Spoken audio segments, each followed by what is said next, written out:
कुछ भी एक्सपेक्ट करके मत जाना कि पेपर में क्या आएगा, नहीं तो बहुत डिसअपॉइंटमेंट होता है। और ये प्रखर भैया ने आखिरी तक भी बताया था। आखिरी आखिरी तक जाते जाते भी सेंटर पे मिले थे मुझे तो भैया।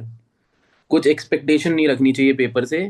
पेरेंट्स से बात करो, खुद बात करो, मान जाते हैं। अगर आप सिंसियर हो, आपको आप में उनको दिखेगी सिंसियरिटी तो वो करते हैं। अब तुम स्कूल में भी कुछ नहीं कर रहे हो, कुछ नहीं कर रहे हो, तो फिर थोड़ी दिक्कत हो सकती है, बट स्टिल वहां पे पेरेंट्स मदद कर सकते हैं। आज हमारे साथ यश हैं, भोपाल से। एंड काफी अच्छा इनका क्लैट में रिजल्ट रहा है। आपको मोटिवेट करने के लिए, अपनी स्ट्रैटेजी शेयर करने के लिए यश हमको बताएंगे। पहले उनके बारे में बताएंगे, उनकी प्रिपरेशन के बारे में बताएंगे, क्लैट वाले दिन क्या हुआ उसके बारे में बताएंगे, एंड पूरी स्ट्रैटेजीज आपके साथ शेयर करेंगे कि क्या क्या कुछ टेक अवे हो सकता है इस पर्टिकुलर इंटरव्यू से, जो कि यश हमको टिप्स बताने वाले हैं। यश, ओवर टू यू। कुछ भी एक्सपेक्ट करके मत जाना कि पेपर में क्या आएगा, नहीं तो बहुत डिसअपॉइंटमेंट होता है। और ये प्रखर भैया ने आखिरी तक भी बताया था। आखिरी आखिरी तक जाते जाते भी सेंटर पे मिले थे मुझे तो भैया।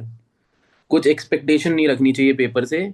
बाकी हर चीज तुम्हें प्रिपेयर करनी है और खुद के कुछ कुछ तरीके बनाते जाने हैं। जैसे पीछे कुछ चार्ट वार्ट दिख रहे होंगे, उसी समय के मैंने हटाए नहीं अभी तक। इसमें क्यूटी के स्लॉट्स बने हुए हैं, वो सब किया था मैंने, पर आखिरी दिन फिर वो हो जाता है जो होना होता है। तो उसकी चिंता बिल्कुल नहीं करनी। और जीके तो भैया से ही पढ़ा है मैंने। जीके पढ़ा है और सीआर वीआर की भी आपके बहुत सारे वीडियो देखे थे। और बाकी मैंने मतलब ऐसे अलग से तो कुछ ऐसा खास किया नहीं है। जो भैया बताते थे, जो सब बताते थे, वही करता जाता था मैं इधर उधर से सुन के। तैयारी स्टार्ट कब करी थी? मैंने ट्वेल्थ की स्टार्टिंग इस साल जनवरी के आसपास। अच्छा। और स्टार्टिंग में क्या प्लान बनाया था कि पूरे साल भर क्या करूंगा, कैसे करूंगा? स्टार्टिंग में तो बहुत कुछ बनाया था, और आखिरी तक आते आते फिर वो मतलब हो गया था, वो कुछ ना कुछ खिचड़ी बन गई थी। तो सॉर्टेड कैसे रखा खिचड़ी में से, फिर काम की चीजें कैसे निकाली प्रिपरेशन? खिचड़ी में से पहले तो टेलीग्राम ग्रुप्स लीव किए मैंने, जहाँ पे मतलब बहुत टाइम पास होता था। वो सब हटाता गया, उसमें नहीं पढ़ना रहता अपने को। स्टूडेंट सबसे ज्यादा उसी में फंसे रहते हैं साल भर, टेलीग्राम पे। साल भर फंसे रहते वहां पे। मतलब ज्यादा लोग होते नहीं है जो मतलब इन्वॉल्व रहते हैं ज्यादा क्लैट में। वहां पे बकवास करने वाले ही ज्यादा होते हैं। इनका ऑलरेडी या तो नहीं निकला है या निकलना ही नहीं है, वो लोग ज्यादा रहते हैं। उन पे बिल्कुल ध्यान नहीं देना रहता, उनके कट ऑफ्स पे भी नहीं। इस साल भी सब कह रहे थे लो जाएगा लो जाएगा, कहाँ गया लो। उल्टा ऊपर चला गया।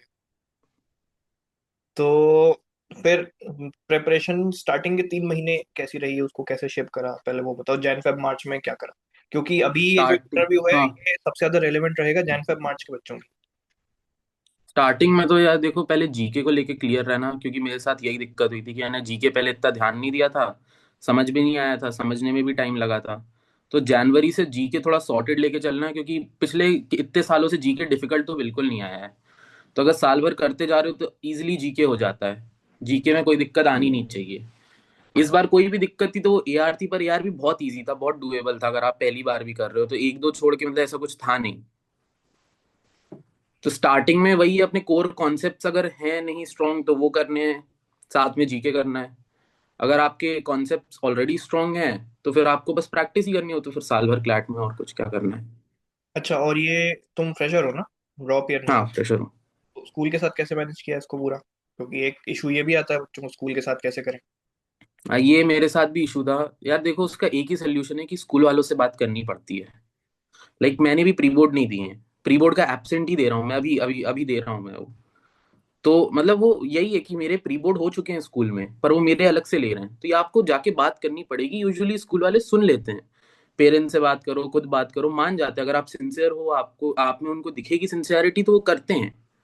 अब तुम स्कूल में भी कुछ नहीं कर रहे हो, कुछ नहीं कर रहे हो, तो फिर थोड़ी दिक्कत हो सकती है, बट स्टिल वहां पे पेरेंट्स मदद कर सकते हैं। पेरेंट्स का स्कूल से ज्यादा बड़ा रोल रहता है मेरे हिसाब से, क्योंकि स्कूल में बात तो उन्हीं से करवानी है, आप अपने लेवल पे तो वैसे भी नहीं कर पाओगे। मेरे पेरेंट्स का तो बहुत बड़ा रोल रहता है। मतलब मेरे से ज्यादा ही खुश है वो। मतलब मेरी तो ये मतलब होती नहीं है ये भी किसी की एक्सपेक्टेड रैंक। हम्म। लेकिन वो तो खुश ही रहते हैं, उनको कोई दिक्कत नहीं है। हम्म। और साल भर बच्चे करंट अफेयर्स में भी काफी उलझे रहते हैं, तो उसको कैसे सॉर्टेड रखा? करंट अफेयर्स तो भैया मेरा खुद अच्छा नहीं था। तो मैं तो बस वही करता था जो मतलब क्लासेस देख ली, पीडीएफ आपके वो डाउनलोड करके रिवाइज कर लेता था अल्फा बैच के। और एमसीक्यू शीट्स वगैरह जो आप कराते रहते थे यूट्यूब पे, वही सब करता था। मतलब ऐसा कुछ खास आया भी नहीं क्लैट में। एलेट वो समथिंग जब मैंने रियलाइज किया कि कई बार आप जो पेपर की तैयारी नहीं करते हो ज्यादा अच्छा चला जाता है। एलेट में मेरी रैंक 300 आ गई। हम्म। और एलेट में देने गया भी नहीं था। एलेट मतलब वो ऐसा था कि मैं उसके पहले मतलब घूम के आया था, मैं घूम के केरवा डैम वगैरह घूम के फिर एलेट देने गया था। और थ्रू आउट द जर्नी ये रूटीन में जो ब्रेक्स आते थे, नींद आती थी, आलस आता था, इसको कैसे टैकल किया? मेरा तो वही था कि मतलब जैसी बॉडी चल रही थी मैं उसके हिसाब से अडेप्ट कर लेता था। ये नहीं था कि मतलब सुबह से उठ के पढ़ना है तो पढ़ना है, नहीं सुबह 8 बजे उठ रहे हैं तो फिर 8 बजे के बाद से पढ़ने बैठना है। उसमें मैंने ज्यादा वो नहीं किया कोशिश अपने आप को बदलने की। जैसा चल रहा है उसी बॉडी क्लॉक में मैं एडजस्ट हो गया कि अच्छा ठीक है 8 बजे उठ रहे हैं 2 बजे सो रहे हैं, ठीक है यही करते रहेंगे। बाकी फिर मतलब अपने आप को चेंज करने में ज्यादा टाइम लगता है मुझे ऐसा लगा था, तो मैंने तो चेंज नहीं किया जैसा चल रहा था। अच्छा, और स्टार्टिंग में मॉक स्कोर्स क्या आते थे, बाद में जाते जाते कैसे रहे, इसको इम्प्रूव कैसे किया, डे पाई तो कैसे टैकल किया? सबसे पहला मॉक मैंने दिया होगा लास्ट ईयर ऐसी टाइम पास में, उसमें वही 20-25 नंबर आए थे। उसके बाद फिर मतलब मैंने सीरियसली थोड़ा स्टार्ट किया था। तो वही है, अपने मॉक्स का एनालिसिस करते जाना है। एक डायरी या एक कॉपी टाइप का बनाओ, उसके अंदर या शीट्स जो आपने दी थी वो फॉर्मेट, उसमें भरते जाओ अपना पूरी डिटेल्स और उसको ट्रैक करते रहो। प्लस उसमें वही है कि मतलब सब बात करते रहो अपने मेंटोर्स वगैरह से कि कैसे इम्प्रूव कर सकते हैं, किस चीज़ पे काम करना चाहिए। और अलग अलग चीज़ें खुद ट्राई करके देखो अपने मॉक्स में, क्योंकि अगर तुम जल्दी स्टार्ट कर रहे हो या ये वीडियो जनवरी फरवरी में देख रहे हो तो तुम कम से कम 100 मॉक तो देने ही वाले हो, 70-100 मॉक। तो हर मॉक में स्टार्टिंग में तो 4-5 महीने ट्राई करो कुछ नया करना है, और फिर 4-5 महीने के बाद थोड़ा स्टेबल होने का ट्राई करो कि अब मतलब 5 मॉक में ये 6 मॉक में ये करके देखते हैं। तो एंड में होते होते मेरा ऐसा हो गया था कि मैं सीआर और इंग्लिश में देखता था किस में ज्यादा पैसे जा रहे हैं, उससे स्टार्ट करता था। बट फिर सीआर में पैसेजेस ही नहीं आए, वो मेरा पहले ही सेक्शन था। वो वाला सेट होगा। तो एक और चीज के, पढ़ाई किसी स्टडी ग्रुप के साथ करी या इंडिविजुअल करी, क्या रिकमेंडेड रहता है, क्या बेटर रहता है इंसान के लिए? स्टडी ग्रुप होना चाहिए, बट ऐसा कोई मेरा स्टडी ग्रुप था नहीं। दो चार दोस्त थे, उनसे बस वो मॉक के बाद ही बात होती थी कि कितने नंबर आए कितने नहीं आए, क्या गलत गया कैसा था। बाकी किसी के साथ बैठ के तो मैंने मतलब पढ़ाई नहीं की, तो उस पर तो मैं नहीं कह पाऊंगा। अपनी मेंटल पीस को कैसे बनाए रखा जब कभी स्ट्रेस होता होगा प्रिपरेशन के दौरान? मैं तो यूट्यूब चलाता रहता था। यूट्यूब पे क्या? यूट्यूब पे मैं बहुत मतलब कुछ भी देख लेता था, कुछ भी मतलब जैसे कोई आलतू फालतू नॉलेजेबल वीडियोस चलती रहती है ना कि लाइक कहाँ पे कैसा हो रहा है या यूनिवर्स कैसे काम करता है। मैं बहुत फिलोसफी देखी है मैंने, बहुत लाइक यूट्यूब पे जो चैनल्स होते हैं उससे थोड़ा अच्छा लगता है। हम्म। अब मुझे जरा लेके चलो, तुम्हारा डी डे कैसा गया? सुबह उठे कैसे, क्या रूटीन रखा, पेपर के टाइम क्या हुआ, हम उसके पहले मिले भी थे आईएएस कॉलेज में, हम्म। और उसके बाद क्या रहा, ड्यूरिंग द पेपर क्या अप्रोच रही, पेपर देख के कैसा लगा, ये पूरा शुरू से वो 24 आवर्स मुझे अपने बताओ एक बार। डी डे मेरा वैसे तो थोड़ा क्योटिक गया था, क्योंकि मेरे घर पे ही रिश्तेदार आ गए थे रात में। तो फिर सुबह तो मतलब वो चली रही थी घर पे बातें, तो मैं अलग निकल गया था, मैं सुबह ही अलग हो गया था घर से कि मैं जा रहा हूँ। तो मतलब आपको अपना मतलब मेंटल स्पेस फ्री रखना है, किसी से ज्यादा बात नहीं करनी है। कार में भी अगर आ रहे हो या कहीं से भी आ रहे हो गाने वाने मत सुनो, नहीं तो फिर वो चलने लगते हैं गाने। नहीं सुने थे तब भी मेरे एग्जाम में चलने लगे थे। हो जाता है वो, उसको कंट्रोल करना है।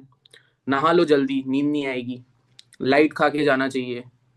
और फिर वो जो आपने कहा था कि 2-3 केले लेके रख लो, बनानास बहुत हेल्पफुल रहते हैं, मैं लेके गया था। उससे भी एनर्जी बढ़िया मेंटेन रहती है, क्योंकि सेंटर पे भी 1-1.5 घंटा बैठना पड़ता है। मैं तो मतलब बहुत पहले ही चला गया था। कड़क धूप भी थी उस दिन अच्छी खासी। फिर उसके बाद? उसके बाद फिर आके बैठा तो मुझे तो वही लग रहा था कट ऑफ नीचे जाएगा। पेपर पर फिर देख के जीके सबसे भी इजी पहले था। क्या हुआ, पेपर देखा जब सील खुली उसकी, तो सबसे पहले क्या रिएक्शंस गए दिमाग? सबसे पहले तो मुझे लगा कि ये क्यूटी सेक्शन बहुत लंबा जा रहा है। फिर उसके बाद मुझे रियलाइज हुआ कि अच्छा ये लॉजिकल है।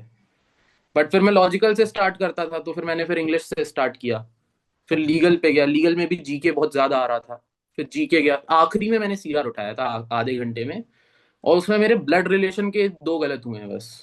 सीआर मतलब एआर ऐसा था कि अगर आपने मतलब अपना काम नहीं खोया है तो हो जाना चाहिए, क्योंकि उसमें ऐसा कोई कॉन्सेप्ट नहीं लगा था जो मतलब आप लगा सकते हो। ब्लड रिलेशन में भी डायरेक्ट हिंट्स दिए हुए थे, वो तो मैंने गलत किए हैं। तो यश, एक लास्ट क्वेश्चन हमारा, कि साल भर हमने तैयारी करी बहुत अच्छे से, ठीक है, स्कोर्स भी तुम्हारे लास्ट तक जाते जाते 110, 111, 112, 115, अब तक भी कभी कभी कुछ ना कुछ तो अच्छा स्कोर आया ही है। तो ऐसी क्या बड़ी ब्लंडर हुई, क्या गलती हुई जो किसी को नहीं करनी चाहिए, कि अपना 112 स्कोर से 1120 रैंक पे आ गए? ऐसा क्या हुआ? ऐसा देखो, सबसे पहले तो ओएमआर पे ध्यान रखना है। उस दिन वो वहां के इन्विजिलेटर को कोई फर्क नहीं पड़ता तुम्हारी ओएमआर बिगड़ रही है कि नहीं। मेरी ओएमआर पे उसने अटेंडेंस शीट लाके पटक दी थी, तो मेरी पेन की इंक स्पिल हो गई थी। तो दो ओएमआर तो मेरे ऐसे ही स्पॉइल हो गए थे। तो उस बात का आपको ध्यान रखना, अगर अटेंडेंस शीट आ रही है आपके पास तो प्लीज अटेंटिव हो जाओ, और उस टाइम पे अपनी ओएमआर शीट के आसपास भी मत रखो पेन। उसको कोई फर्क नहीं पड़ता, उसको कोई दिक्कत नहीं होने वाली है। तो दो तो आपके वैसे ही गलत हो जाएंगे लीगल में। उसके बाद सेकंड चीज है, पैनिक बिल्कुल नहीं करना है, और उस टाइम पे नहीं सोचना है कि पेपर के बाद क्या होगा। यूजुअली आप वैसे जोन में चले जाते हो कि दूसरी चीजें नहीं आती दिमाग में, पर कई लोगों के आने लगती है।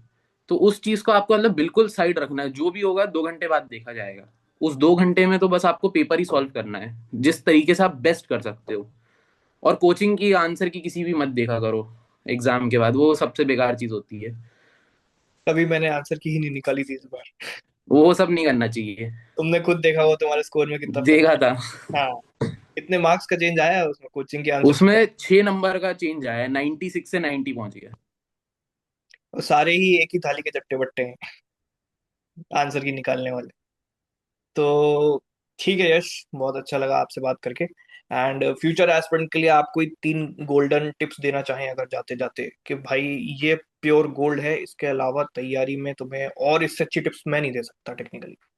मैथ्स को हल्के में नहीं लेना है। मैंने मैथ्स की प्रैक्टिस कम की थी और इसीलिए 12 में से 12 नहीं आया। मैथ्स बहुत डुएबल थी, पर मतलब 10 आए मेरे। तो मैथ्स को बिल्कुल इग्नोर नहीं करना है, जितना प्रैक्टिस कर सको करना है। सेकंड चीज, एक्सपेक्ट मत करना कि कंसोर्शियम कभी डर जाएगा। मतलब जैसे बहुत से लोग इस साल कह रहे थे कि पिछले साल हाई कोर्ट सुप्रीम कोर्ट गया है तो इस साल इजी पेपर बनाएगा। तो सुप्रीम कोर्ट नहीं, कंसोर्शियम को जज करने की बिल्कुल कोशिश मत करो। अपनी तैयारी करो, जो जो आ सकता है सारी चीजें पॉसिबिलिटी में रखो, और उस बस मतलब तैयारी करो, और कुछ नहीं। और तीसरी चीज कि अपने आप को ब्रेक देते रहो। हर मतलब 14-15 दिन में एक बढ़िया पूरा दिन का ब्रेक लो। किसी से कोई कांटेक्ट नहीं अपना, बाहर जाओ, घूमो, कोई पार्क वाक है वहां जाओ और रिलैक्स करो। हो जाएगा, सब हो जाता है। ये ब्रेक वाला जो पॉइंटर है इस पे ज्यादा लोग ध्यान नहीं देते, गिल्ट फीलिंग में चले जाते हैं कि अरे। नहीं नहीं, मैंने तो कभी ऐसा किया नहीं। मैं पहले ही अपना मतलब आराम ही रखता हूँ, सोता भी बहुत कुंभकर्ण टाइप का इंसान हूँ। तो ये ब्रेक्स को प्रोडक्टिवली यूटिलाइज कैसे करते हैं? मैं तो मतलब फोन बंद कर देता था, टैबलेट वगैरह सब रख देता था कबर्ड में, मम्मी को दे देता था, और उसके बाद फिर निकल जाता था घूमने कहीं पे भी स्कूटी वगैरह से। आ जाते थे दिन भर में। ठीक है ठीक है। ओके सो यश, आपसे बात करके बहुत अच्छा लगा। आई होप आप लॉ स्कूल में भी हमको याद रखें और हम आपको याद रखेंगे बिल्कुल। एंड रिश्ता हमारा टेम्पररी तो है नहीं, हम तो परमानेंट वाले हैं। हाँ तो हाँ बिल्कुल। आपके प्लेसमेंट के बाद भी साथ में ही हैं, ठीक है? तो जो लोग देखेंगे ये वीडियो, उनके लिए टेक अवेज बहुत सारे दिए हैं यश ने। मेक श्योर आपने सब नोट किया हो, नहीं नोट किया हो तो आप वापस से पीछे करके वीडियो देख सकते हैं। So thank you so much Yash. I hope आपको हमसे पढ़कर अच्छा लगा हो, आपको क्लैट की तैयारी करके अच्छा लगा हो, और लॉ स्कूल आपके लिए काफी कुछ इंतजार कर रहा है।